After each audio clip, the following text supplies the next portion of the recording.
Hello everybody, welcome to my YouTube channel. I am Zachariah the Ghost. Today I was just watching the first 3 episodes of season 2, The Wife. Remember they promised us that on the 17th of February 2022 they are going to give us season 2. Season 2 was mind-blowing. They started the season, by showing us what happened on the previous season, and it was mind-blowing. Remember on the last episode they decided to go and break out Zandile from jail, and we have seen the continuation of that when they were busy driving, and they had another taxi which is identical to the one that they were driving, whereby they can just go and swap taxis so that if somebody was following them they can just not be caught. That's how smart they are.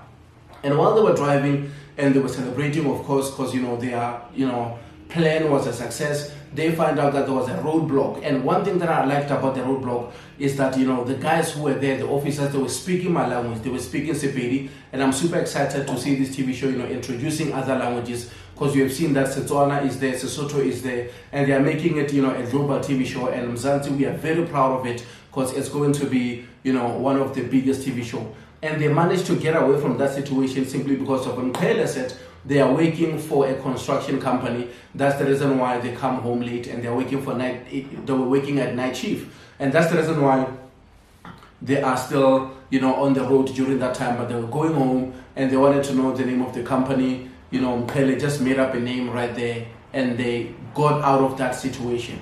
And from thereafter they went to a place where it looks like it's Nkosana's office, and Nkosana made a phone call to call the guy who is dealing with the fake IDs. And for the first time, we have seen Zandile being in a space whereby she is with her man Nkosana, and they were kissing, and they were also talking about things that they wanted to speak about. And the guy showed up, and they revealed that it was 3 o'clock early in the morning when the guy showed up, and the guy started taking pictures, and he wanted to know the new name that she's going to use. I think she said she will be Sipogazi's Kakani, somewhere there. And it was just nicely done, so fast. And one thing that I noticed, when the guy was taking pictures, the flashlight, they were very bright, simply because of she served 10 years in jail. It was the first time she see freedom, although in jail they have that 1 hour whereby they can take a walk so that they can stretch, but I just look at it, I was like, okay, they made it real by this flashlight. Now when you see her blinking, it's because of now she's not used to flashlights, because for the past 10 years she has been locked up in jail. And we have seen that after the guy left, they were talking about buying Streetwise 2 and Stone. That means it's something that they used to do a lot before Zandile went to jail, because Zandile was saying, is that store still there? Nkosana was saying, it is still there, we are going to pass there and buy those things before we go home. And on the other side, we have seen that qhawe was still sleeping with hlomu, because hlomu woke up early, I can say early in the morning, around 2 maybe, and she decided to say, you are not supposed to be here, you must go to your room, because of when Mqhele showed up and he found you here, it's going to be a problem. And qhawe didn't want to go. He was saying, this guy doesn't deserve you, this guy is abusive, you deserve a guy like me. It was just one of those whereby she has to be very angry and tell him that, look, I cannot allow you to be here, because if Mqhele find you here, it's going to be a problem. Whatever we had yesterday, it was a mistake. I didn't even feel nothing, and there is nothing between you and I. qhawe's heart was broken. He left the room, but surprisingly by 4 o'clock he showed up with a cup of coffee, and he said, have this, so that you can feel better. Because she was making sure that she cleaned, so that when Mqhele showed up, the room can be clean, because it was looking untidy. Remember, she took the knife that she wanted to stab him with, whereby she was tearing pillows and also his clothes. Now she was trying to put everything in order so that when he showed up, he can find, their room, in a good condition. And that was just something that I looked at it over and over again, and I was like, okay, now the alcohol is out. Now she is gaining a conscience. She is thinking straight now. She is feeling guilty for cheating with the brother. That's the reason why she's telling qhawe to go. But qhawe doesn't want to go, because qhawe has been fighting with Mqhele from the get-go, from the beginning, for hlomu. And now finally, because of he did the dance, finally because of he slept with her, it's not easy for him to just walk away. I see them, fighting the entire season. And I don't see that stopping anytime soon. because qhawe finally found what he was looking for. Now on the other side, after they're done, Nkosana and Zandile, after they were done with what they were doing, we have seen that by 6 o'clock they arrived at home. For the first time, she see this big house. She doesn't even know where they were, because she asked, and she see cars.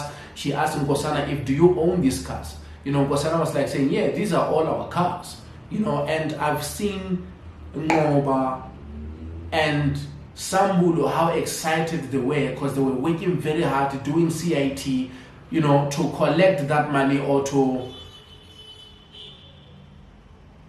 yeah, man, those guys worked very hard, man, to get that 80 million so that they can go and give it to the commissioner. You know, finally, you know, their work was paid off, because now Zandile was free.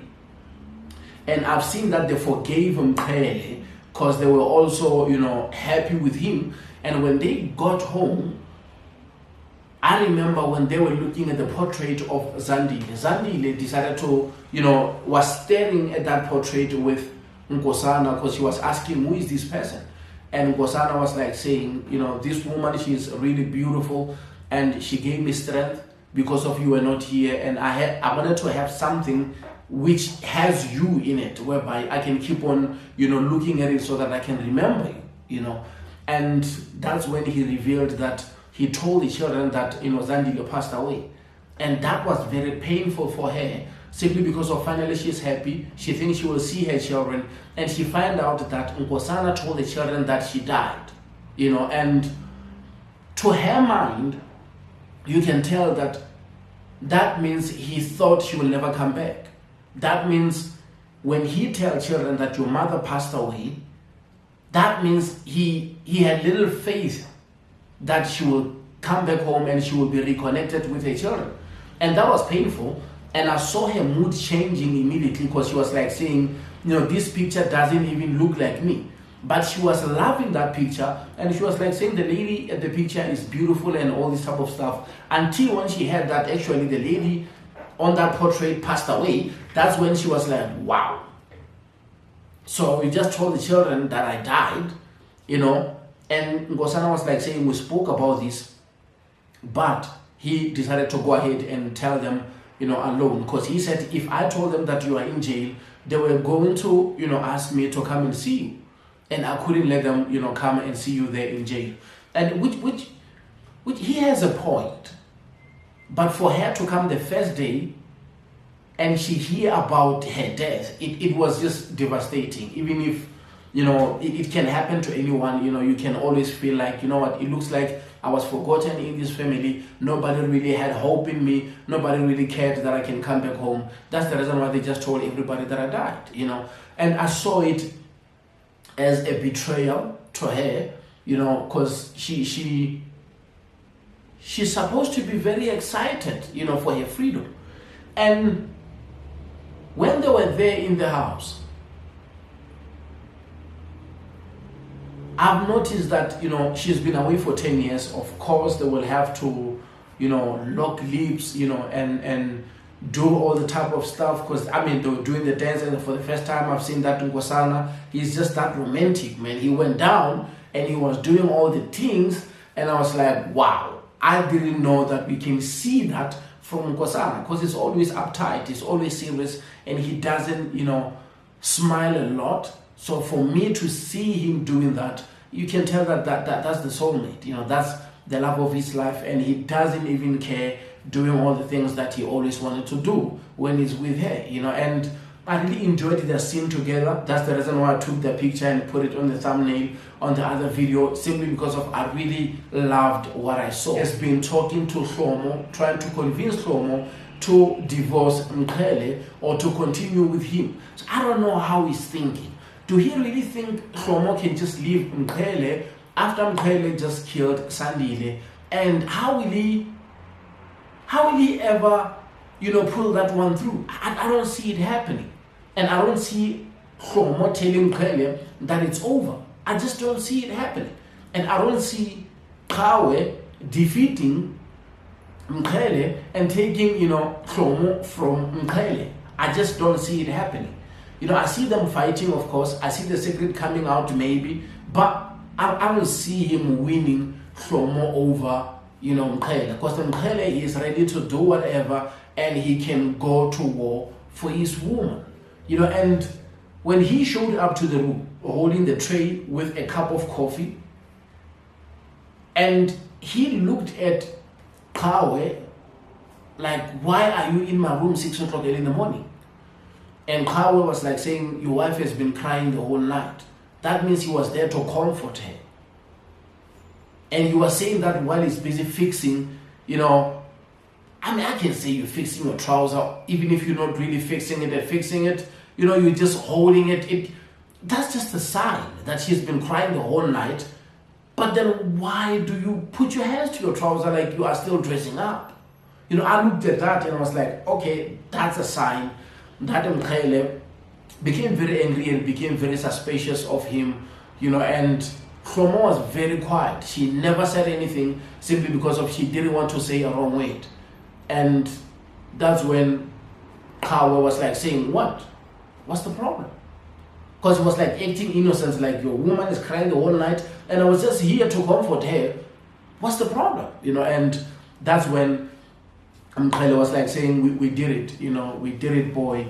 We pull it through, Zandile, she's home. And they hug each other, they were celebrating, and that's when Mqhele sat down with his woman and he apologized. He said he's going to seek help, he's going to check himself, make sure that he controls his anger. He wants to be a good father. He knows that their relationship or their marriage, passed through a lot of things. They had a lot of problems, but he believes that they're going to, fix those things and they will be victorious at last. They are going to find peace and they're going to be happy after, because he doesn't know that last night he was sleeping with the brother, and we will see what's going to happen on episode 2. But guys, the Majola brothers, like I said, they unleashed the Majola brothers on episode 2. Woo!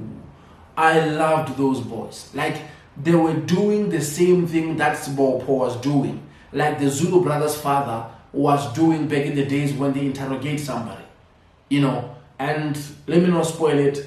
Join me when I review episode 2, and I appreciate you guys showing me love and support. The Wife is the best TV show in South Africa so far. I said it. Thank you.